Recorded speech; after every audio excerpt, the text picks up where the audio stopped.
बच्चों, कैसे हो? मैं सुनीता पांडे शुक्ला आपका बहुत बहुत स्वागत करती हूँ। क्लास स्टार्ट करूँ उससे पहले मैं आप लोगों से सॉरी भाई, बहुत दिन बाद हम लोग फिर मिल रहे हैं। बीच में इतना गैप हो गया कुछ व्यक्तिगत समस्या के कारण।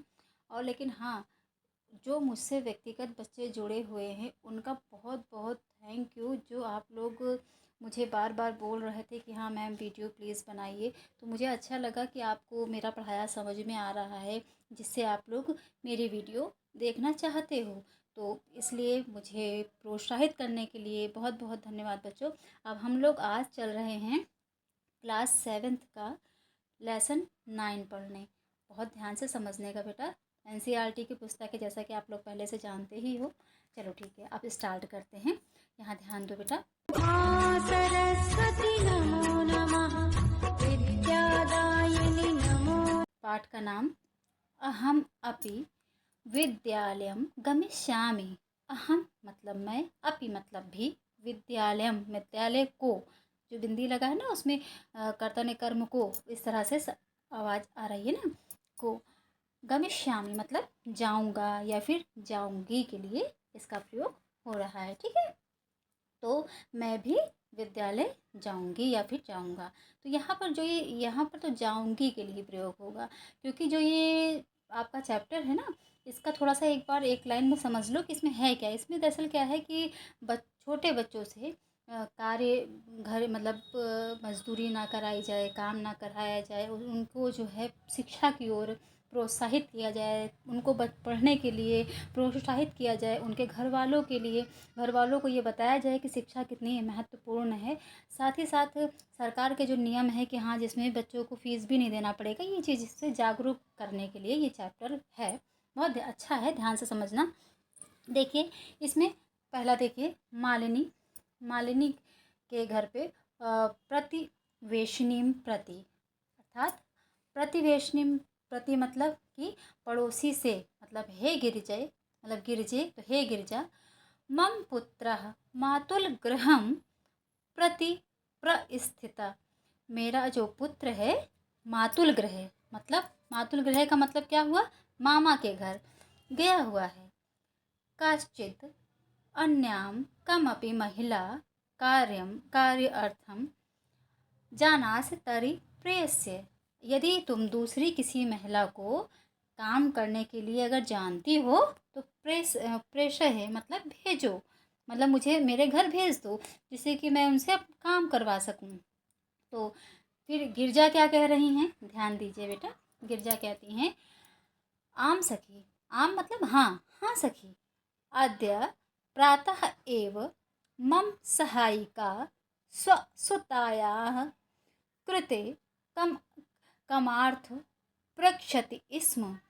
आज, अद्य मतलब आज, प्रातः मतलब सुबह, एव मतलब ही, मम मतलब मेरी, सहायिका मतलब नौकरानी या फिर जो कार्य में सहायता करे वो, स्वसुताया मतलब अपनी पुत्री के लिए काम करने के लिए ही पूछ रही थी।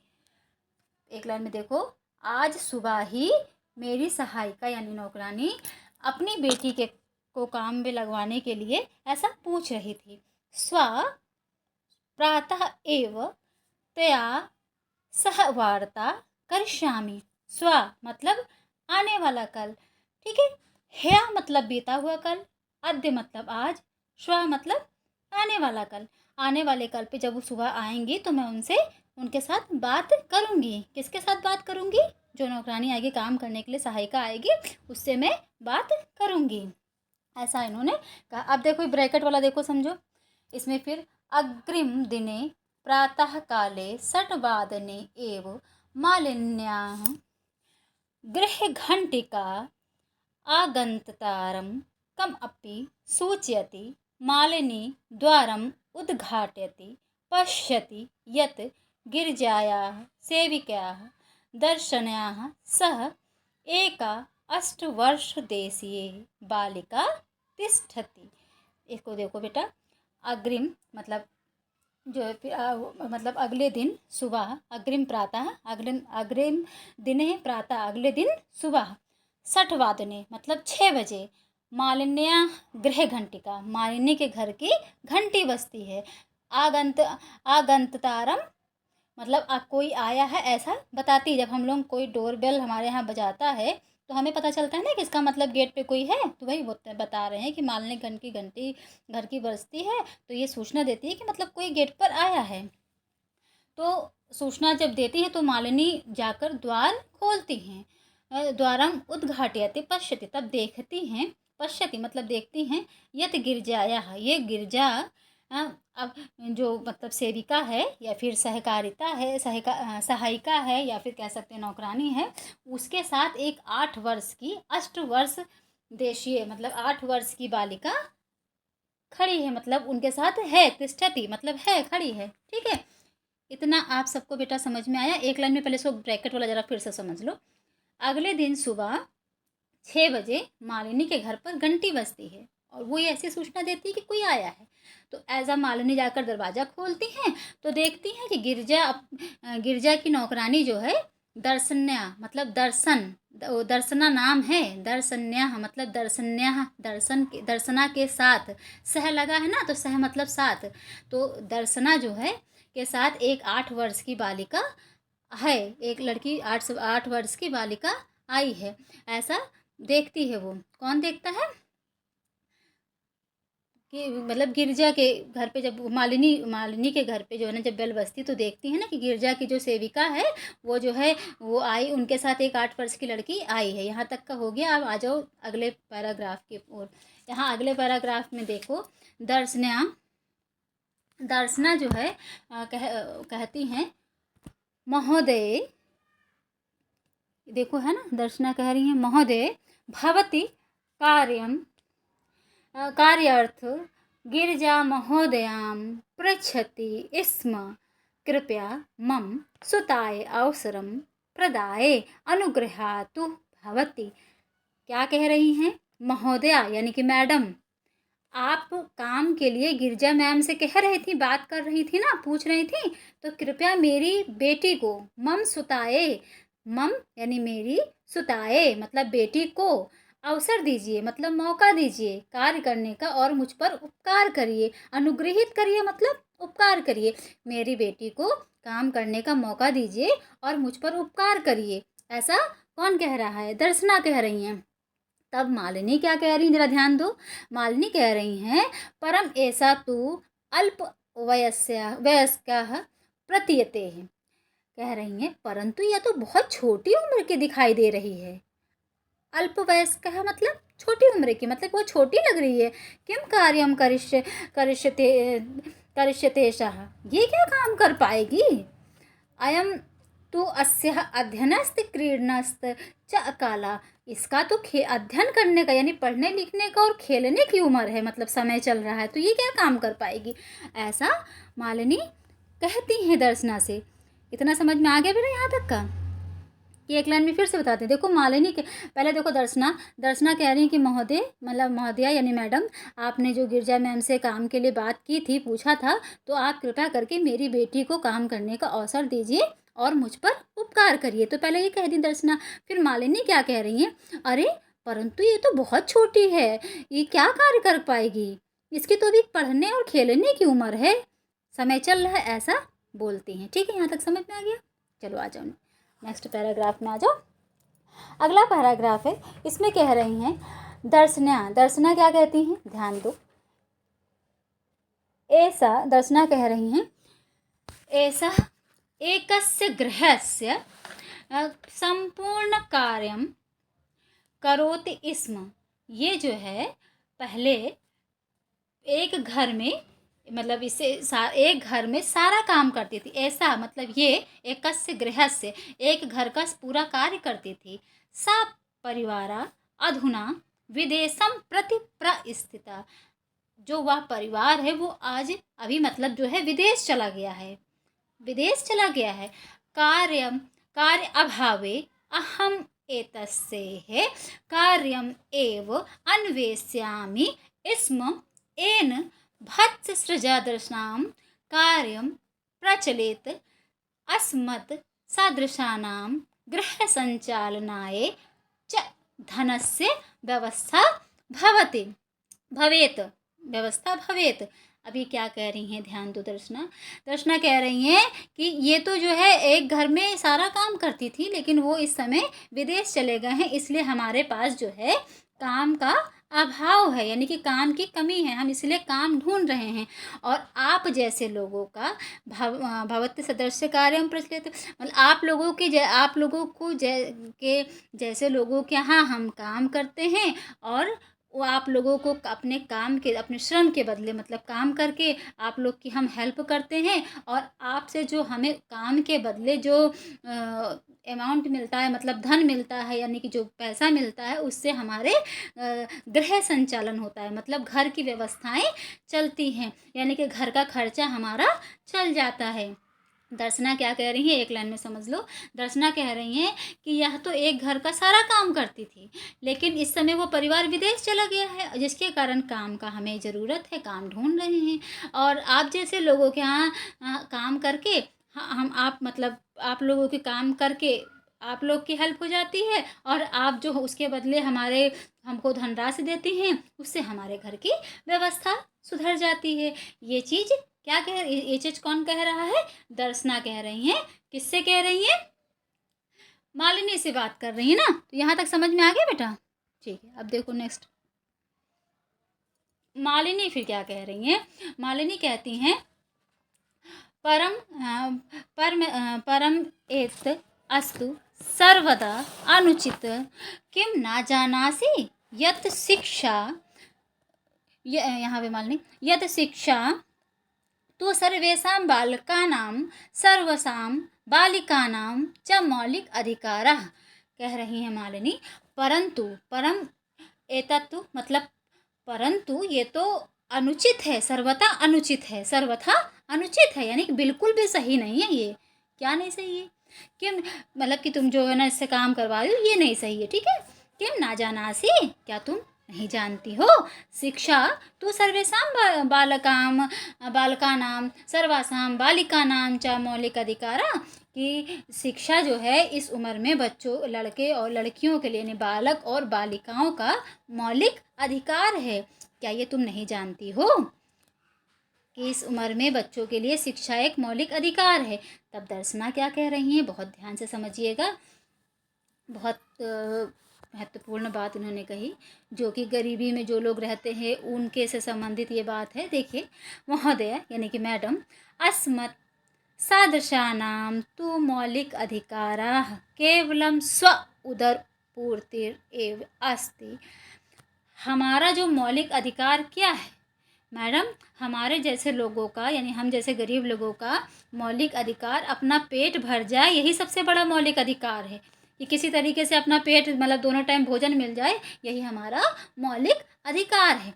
एतस्य व्यवस्थाय एव अहम सर्व अस्मिन् दिने पंचषष्ठग्रहाणां कार्यं करोमि। इसी की व्यवस्था करने में, यानी कि हम लोग पेट अपने भोजन की व्यवस्था करने में, हम लोग जो है ना, मैं पूरा दिन में, मतलब पूरा दिन कार्य करती हूँ, जिसमें मैं 5-6 घरों में कार्य करने जाती हूँ। मम रुगण्याः पति तु किश्चित् अपि कार्यं न करोति। मेरा रोगी पति, रुगण्या मतलब रोगी पति, कोई भी काम नहीं करता है, इसीलिए, मतलब वो रोगी है इसलिए वो कोई काम नहीं कर पाता है। अतः अहम मम पुत्री च मिलित्वा परिवारस्य भरण पोषणं कुरु। अतः मैं, अहम मतलब मैं, मम पुत्री यानी मेरी पुत्री, च दोनों मिल, च मतलब और, यहाँ अहम और मम मतलब मैं और, तो यहाँ पे जैसे संस्कृत में च बाद में लगता है, और हिंदी में बीच में लगता है, इंग्लिश में एंड बीच में लग जाता है, तो इसमें च बाद में लिखा जाता है। तो मैं और मेरी पुत्री मिलकर परिवार के भरण पोषण के लिए कार्य करते हैं, इसकी व्यवस्था करते हैं। अस्मिन् महाअहर्ता काले मूलभूत आवश्यकतां कृते एव धनं पर्याप्त न भवति। इतने ज़्यादा मतलब वो चल रही है, महंगाई है, कि इससे हमारी मूलभूत आवश्यकता भी नहीं पूरी हो पाती है, उसमें भी पैसा कम पड़ जाता है। तभी तो फिर कथम विद्यालयं शुल्कं गणवेशं पुस्तक अदीनि क्रेतुं धनम आनेन धनमानेन धनमान्यान्यष्यामि। तो कह रही कि तो फिर मैं कैसे यहाँ पर विद्यालय की शुल्क यानी स्कूल की फीस भरूंगी, और गणवेश मतलब यूनिफॉर्म ड्रेस कैसे बनवाऊंगी, ड्रेस की व्यवस्था कैसे करूंगी, पुस्तक पुस्तक और सब चीज़ें के लिए धन की व्यवस्था हम कहाँ से लाएंगे इतना। धनम आ नेस्यामी, ठीक है। यहाँ पे धनम देखो, यहाँ पे देखो इसका संधि विच्छेद करके पहले धनम फिर आनेस्यामी, आनेस्यामी होगा, ठीक है। तो मतलब हम ये धन और धन की व्यवस्था कैसे कर पाएंगे। ठीक है, इतना आप लोगों को समझ में आ गया बच्चा। ठीक है, अब चलो आगे देखो। अब यहाँ पे मालिनी क्या कह रही है, बहुत ध्यान से देखो। कह रही हैं अहो अज्ञानम भवेत्या, कह रही हैं अरे यह आपकी मूर्खता है, यानी कि आपकी नासमझी है। क्या नासमझी है, देखो ध्यान से। कह रही हैं कि ये तो आपकी नासमझी है। क्या नासमझी है, यत 9 उत्तर द्विसहस्र तमे वर्षे सर्वकारेण सर्वेषां बालानां कृते शिक्षाया मौलिक अधिकारस्य घोषणा कृतु। कह रही है कि ये तो तुम्हारी मूर्खता है, अज्ञानता है। मालिनी कह रही है कि 2009 से मतलब 9 उत्तर द्विसहस्र मतलब 2009 से जो सरकार की जो स्कीम है उसमें ये घोषणा की गई है कि बालक और बालिकाओं सभी के लिए शिक्षा मौलिक अधिकार है और उसको सदुपयोग करना ही चाहिए। मतलब शिक्षा जरूर लेनी चाहिए। ये सरकार का 2009 से नियम पारित हुआ है और उसको करना ही चाहिए हर बच्चे को और उनके पेरेंट्स को भी।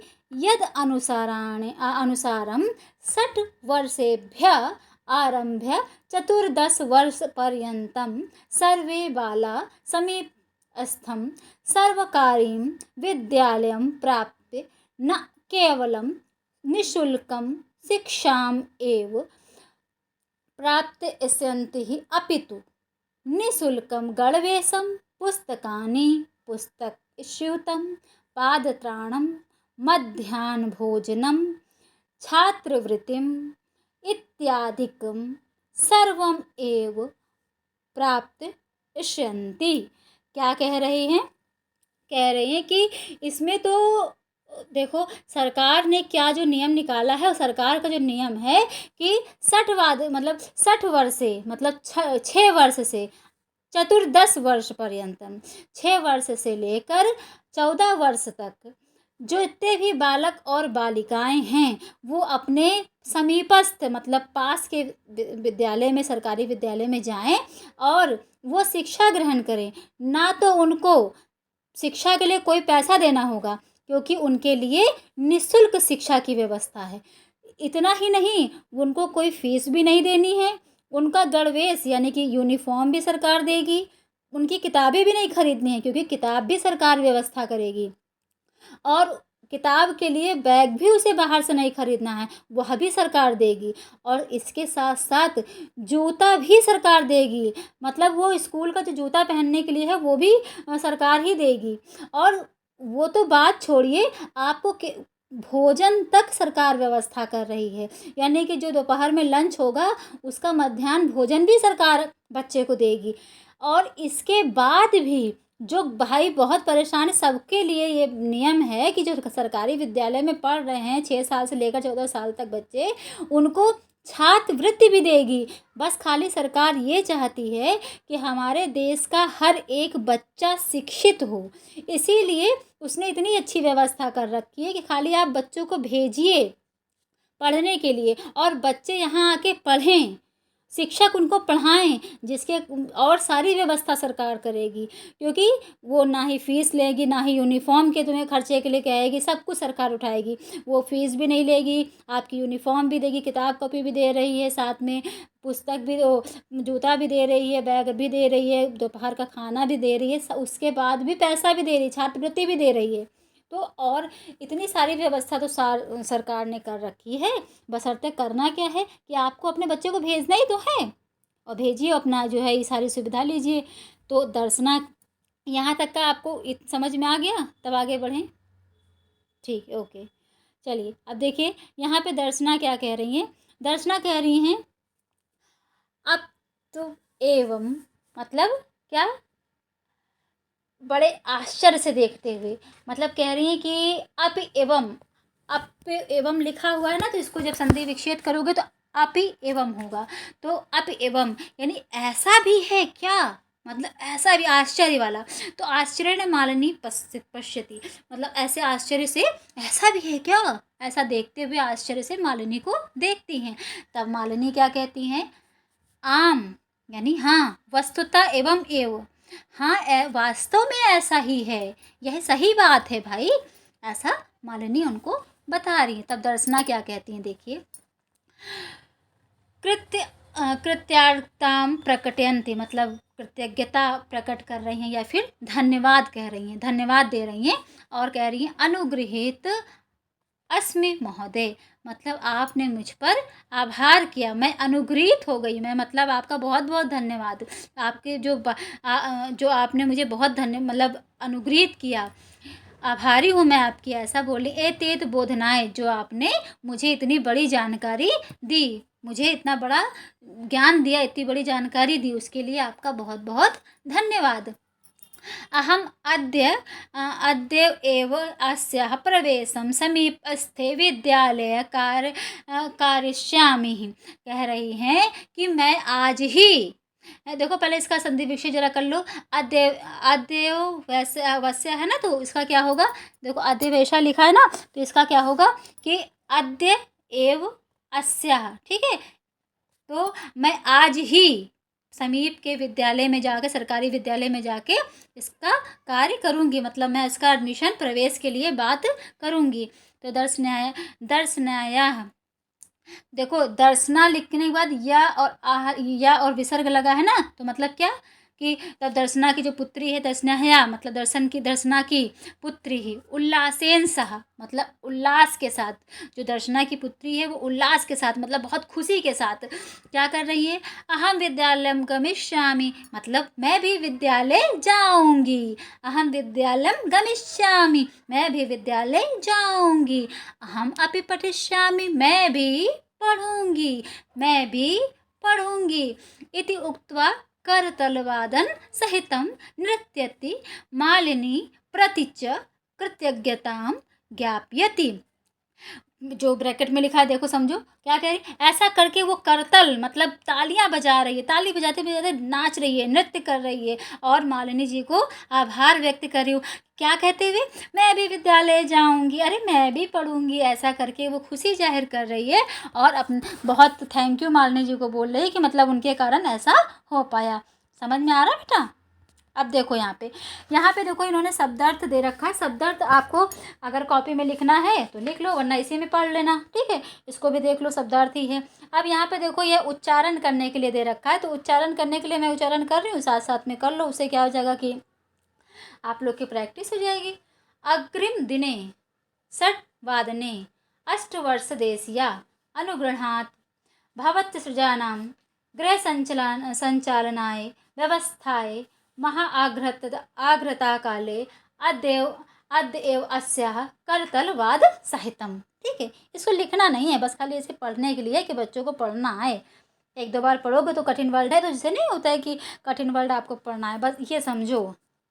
अब देखो इसमें एक पद के लिए आंसर लिखना है, तो मैंने इसका आंसर सभी ब्लू पेन से देखो लिख रखा है, इसका चाहे स्क्रीनशॉट ले लो, या तो फिर वीडियो रोक के इसको नोट कर लो ना, पहले इसको क्वेश्चन उतार लेना, फिर उसके बाद इसका आंसर उतार लेना, ऐसे ऐसे करके इनको पूरा नोट कर लो, ठीक। अब यहाँ पे देखो, यहाँ पे पूर्ण वाक्य में उत्तर लिखना है, तो जब पूर्ण वाक्य में उत्तर लिखना है तो इसमें मैंने क्वेश्चन भी लिख दिया है और आंसर भी लिख दिया, इसको नोट कर लेना कॉपी में, ये भी नोट कर लेना, ठीक। अब यहाँ पे देखो रेखांकित जो रेखा खींची गई है, मतलब लाइन खींची गई है, उसको जो है उसको चेंज करना है और उसको क्वेश्चन वाले जो वर्ड्स हैं उनको यूज़ करना है। तो यहाँ पे मैंने सब ब्लू पेन से लिख दिया। तो पहले आप ये उत्तर लिखोगे, फिर उसके बाद उसके नीचे इसका यूज़ करोगे, क्वेश्चन वाले वर्ड्स का। फिर उसके बाद जैसे जो लाइन खींची हुई है, लाइन वाला के बदले इसको लिख के और बाकी सब उतार देना, तो उससे क्या हो जाएगा, क्वेश्चन बन जाएगा। ठीक है, ये क्वेश्चन बनाना आपको सिखाया जा रहा है इसमें। तो ऐसे करके क्वेश्चन बन जाएगा। यहाँ पे संधि विच्छेद है, मैंने नोट कर दिया है संधि विच्छेद, आप लोग नोट कर लो। ठीक। अच्छा हाँ, संधि विच्छेद मैं अभी इसलिए नोट करने के लिए ऐसे ही कह रही हूँ क्योंकि संधि विच्छेद थोड़ा बड़ा टॉपिक है। इसको मैं अलग से वीडियो बनाऊंगी और आप लोग को बहुत अच्छे से समझाऊंगी संधि विच्छेद करना। अभी के लिए चैप्टर में ऐसे ही आप नोट कर लीजिए। अब देखो यहाँ समानार्थक शब्द है, इसको मिलान करना है, तो मैंने इसमें नंबर डाल दिया है आप लोग की सुविधा के लिए। 1 नंबर से 1 नंबर का मिलान करो, 2 नंबर से 2 नंबर का, 3 नंबर से 3 नंबर का, ऐसे करके कर लो। यहाँ पे देखो नीचे विलोम है, विलोम में भी मैंने नंबर डाला है, यह पीछे भी ये भी है, तो इसमें भी ऐसे मिलान करके लिख लो। अब उसके बाद आ जाओ यहाँ पे क्वेश्चन नंबर 7 में। क्वेश्चन नंबर 7 में विशेषण पद सह विशेष पदानि योजित। तो इसमें जो है ना विशेषण पद और विशेष पद को मतलब योजक बनाना है, मतलब मिलान करना है। तो इसमें भी मैंने नंबर डाल दिया है, आप इसमें भी ऐसे ही कर लो। ठीक है, एक नंबर को एक नंबर के सामने मिलान कर लो, ऐसे ऐसे करके, जैसे मिलान करके लिख लो। ठीक है, अब इसको करने के बाद आपको बस एक काम करना है, अपने दोस्तों को सारे वीडियो भाई शेयर करो, बहुत ज़रूरी है। और दूसरी चीज़ है कि अगर आप मेरे चैनल पर नए हो तो सब्सक्राइब ज़रूर कर दो चैनल। और अपना ध्यान रखो, पढ़ाई पे ध्यान करो, क्योंकि पढ़ाई सबसे इम्पोर्टेंट है। और अपना और अपनों का ध्यान रखना। बाय बच्चों, टेक केयर। और हाँ हाँ, लाइक भी कर दो वीडियो को भाई। बाय।